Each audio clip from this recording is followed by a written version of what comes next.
আছে দম? আমার তো মনে হয় দম শেষ হয়ে গেছে। দম আছে? ওপরে? এই সাইডে?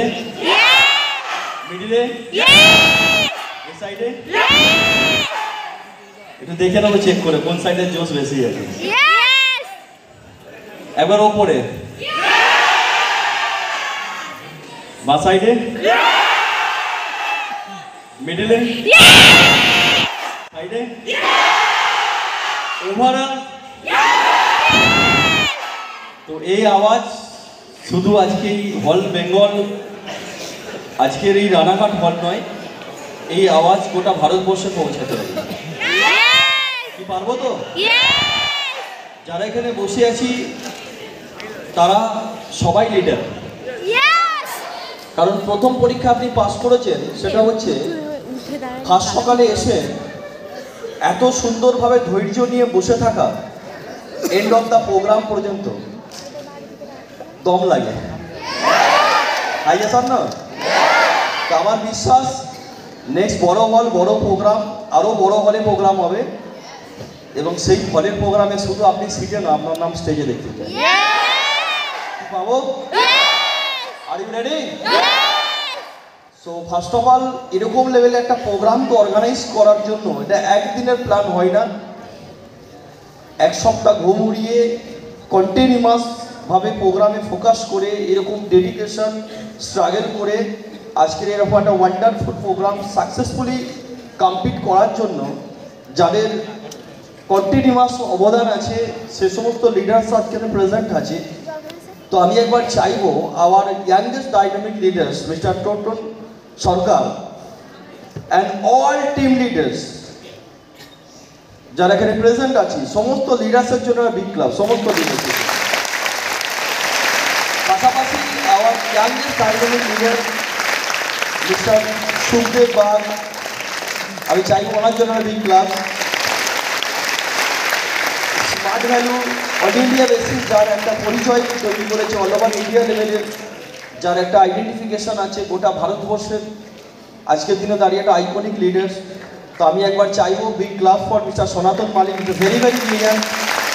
পাশাপাশি আজ আমরা ভীষণ ওনার কাছে কৃতজ্ঞ যে আজকের উনি অল ওভার ইন্ডিয়া বেসিসের প্রত্যেকটা স্টেটে প্রতিটা টিমে গিয়ে সেখানে প্রোগ্রাম অর্গানাইজ করে হাজার হাজার লিডার যারা হাত ধরে ওঠে।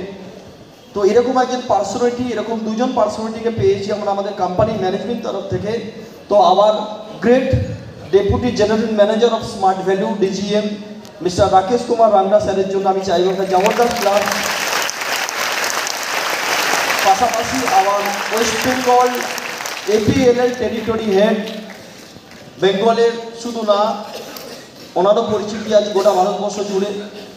তো এরকম একজন পার্সোনালিটি যিনি ওয়ান্ডারফুল লেভেলে এডুকেশনের মেসেজ দিয়েছেন, কীভাবে আমরা আমাদের এডুকেশনটাকে ইমপ্রুভমেন্ট করব, পাশাপাশি কীভাবে আমরা নলেজটাকে ডেভেলপমেন্ট করতে পারবো, প্রত্যেকটা মুহূর্তে পাই, বাট আজকে অনেকে ডিফারেন্সভাবে পেয়েছি।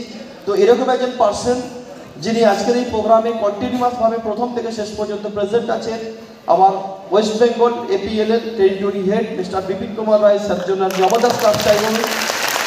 আর পাশাপাশি অল অ্যাচিভার্স যারা এখানে আছি, যারা স্টেজে এসেছি, আমি চাইবো তাদের সকলের জন্য একটা বিগ ক্লাস।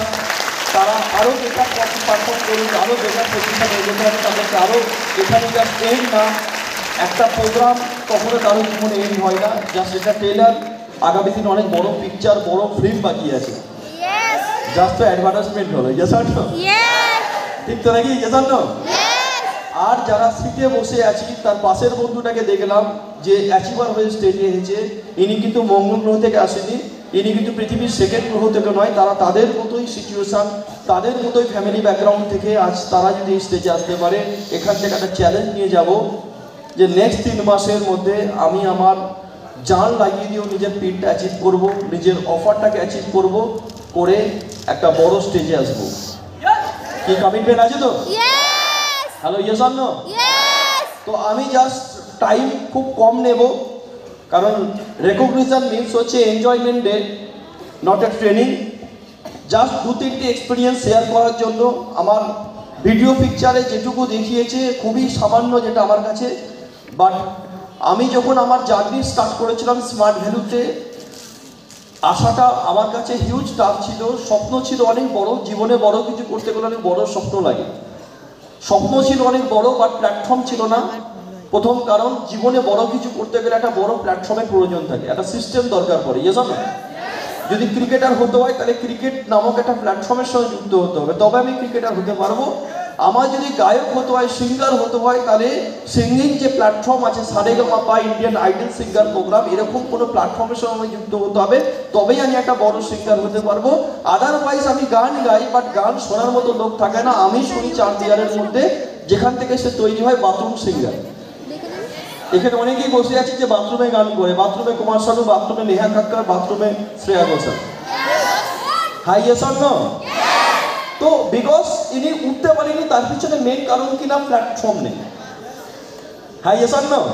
তাহলে প্ল্যাটফর্ম লাগবে। এবার প্ল্যাটফর্ম পাওয়ার পরও একটা ছেলে মেয়ের জীবনে ফেলিওর হয়, তার পিছনে সব থেকে বড় কারণ সেটা হচ্ছে কিনা তার সোচ চেঞ্জ করতে পারে না, চিন্তা ভাবনাটাকে বদলাতে হবে। Big think, big dream. জীবনে যারা বড় চিন্তা করার, বড় স্বপ্ন দেখে, তারাই জীবনে বড় জায়গায় যেতে পারে। আজ ইতিহাস প্রমাণ করে দিয়েছে, বারে বারে ইতিহাস প্রুভ করে দিয়েছে। ওয়ার্ল্ড ক্লাস লেভেলে 3 টাইম গোল্ড মেডেলিস্ট রানিং এ, দৌড়ে, মিস হেমা দাস, যিনি উমেন হলডিস কখনো খাইনি, আজ যদি সাদা ভাত আর কাঁচা লঙ্কা আজ যদি চিবিয়ে খায়, কালকে প্র্যাকটিসের জন্য ওই সাদা ভাতগুলোকে জল দিয়ে রাখতো, পরের দিনে ওই ভেজানো জল ভাত খেয়ে এসে যেত প্র্যাকটিস করতে। সেই মেয়েটি গোটা পৃথিবীর সামনে প্রমাণ করে দিয়েছে, যদি জীবনের স্বপ্ন থাকে, বড় ড্রিম থাকে, পৃথিবীর কারো ক্ষমতা নেই আপনাকে নিচে ফেলতে পারে। আজ গোটা পৃথিবীর কাছে ইউথ আইকন, আজকের জেনারেশনে ইউথ আইকন ডিয়েগো পেস, যিনি চেস খেলে প্রুভ করে দিয়েছে। যে ছেলেটি ক্লাস 4 ক্লাস 3 থেকে পড়া থেকে স্বপ্ন দেখা শুরু করেছিল যে একদিন আমি ওয়ার্ল্ডের top chess player, world champion হবো চেস দিক দিয়ে, পৃথিবীর তাবড় চ্যাম্পিয়নদের আজকে ধরাশয়ী করেছে ওয়ার্ল্ড চ্যাম্পিয়ন। তার পিছনে একটাই কারণ, because of focus and single way. Problem আমাদের এই জায়গায় দাঁড়িয়ে, একবার ভাবছি আমি স্মার্ট ভ্যালু থেকে লিডার হবো, স্মার্ট ভ্যালু থেকে ক্যারিয়ার বানাবো, তারপর পঞ্চায়েত থেকে ফর্ম ফিল আপ করছি। ডিফারেন্স এটাই। একটা লোক মাল্টি ট্যালেন্ট কখনো হতে পারে না। অরিজিৎ সিংকে কখনো ক্রিকেট প্র্যাকটিস করানো যাবে না, বিকজ অরিজিৎ সিং এসেছে বিকজ অফ সিঙ্গিং প্রফেশন থেকে।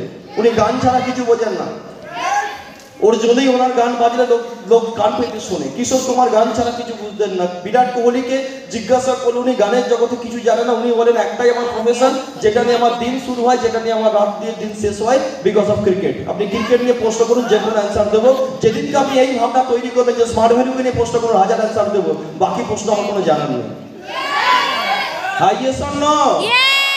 Because focusing mentality, focusing activity, focusing লেভেলের মানসিকতা আপনার মধ্যে তৈরি করতে হবে। পৃথিবীর যত মানুষ সাকসেসফুল, পৃথিবীর যত মানুষ সফল, তারা ওয়ান ওয়ে সিঙ্গেল প্রফেশনকে ফোকাস করে জীবনে তারা সাকসেসফুল। ডিফারেন্ট প্রফেশনকে ফোকাস করে কোনো লোক আজ পর্যন্ত পৃথিবীতে সফল প্রুভ করে দেখাতে পারেনি।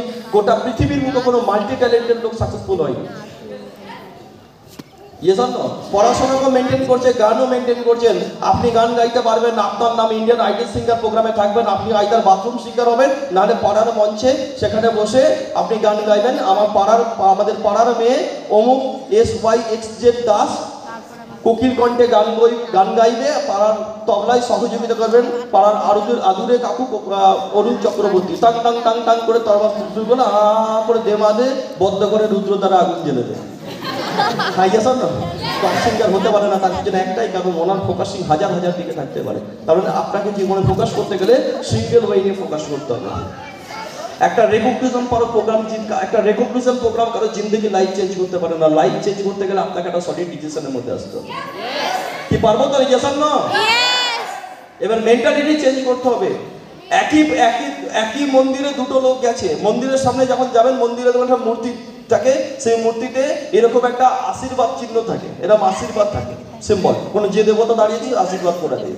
এবার ওখানে যে গরিব মানুষ গিয়ে প্রার্থনা করছে, হে ওপরওয়ালা তুমি আমাকে আশীর্বাদ করো, আমি যেন মৃত্যুর আগে যেন এক চামচ ঘি খেয়ে মরতে পারি। যা ভিখারির বাচ্চা, ঘি খেয়েই মরবি। ওখানে আরেকজন মানুষ কোটেড হয়েছে ভগবানকে প্রার্থনা করছে, হে ওপরওয়ালা তুমি আমায় আশীর্বাদ করো যেন গোটা ভারতবর্ষ জুড়ে ঘিয়ের ফ্যাক্টরি খুলতে পারি। আশীর্বাদ দুজন পেলে যে ঘি খেয়ে মধ্যে গিয়ে ফ্যাক্টরি খুলে ফেলেছে, পরবর্তীকালে সেই লোকটা পরবর্তীকালে আমুল কোম্পানির ওনার হয়ে যাবে। Hello, yes or no? তো আপনার মধ্যে মানসিকতা, আপনার মেন্টালিটি, আপনার থট বদলাতে হবে। আপনি এখানে বসে আছেন, আপনাকে স্মার্ট ভ্যালু কোটি টাকার ব্যবসা দিয়েছে। দাদা, আমার মতো মধ্যবিত্ত, নিম্ন মধ্যবিত্ত করে ছেলে যেখানে একটা ভাঙা সাইকেল করার পর নতুন সাইকেল কিনতে পারে না, একটা সাইকেল রিপেয়ারিং করার সামর্থ্য ছিল না, আর সেই ছেলে কোটি টাকার আশপাশের অডি গাড়ি হিসেবে ঘুরে বেড়াচ্ছে। This is the miracle because of Smart Value. Yes or no? লোকে ডুপ্লিকেট বুর্জ খলিফা, শ্রীভূমিতে ডুপ্লিকেট বুর্জ খলিফা দেখার জন্য লোকে মারপিট খায়, পুলিশের গুঁতো খেতে হয়, আর অরিজিনাল বুর্জ খলিফার সামনে লোকের ভিড় নেই, কারণ একটা ক্লাসের লেভেলে লোক যায়।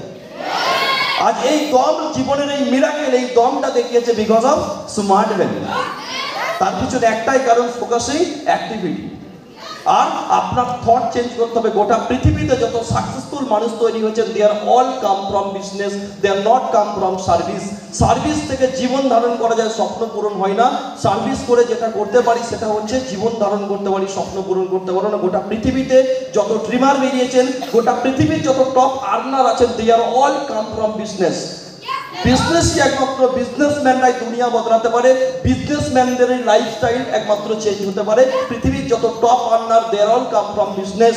আমি জীবনে বড় কিছু করতে চাই, আমি যেতে চাই চাঁদে, আর বসে আছি সাইকেলের সিটে।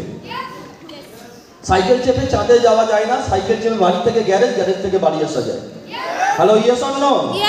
যেতে চাই দিল্লি, আর বসে আছি রানাঘাট লোকাল, কৃষ্ণনগর লোকালে।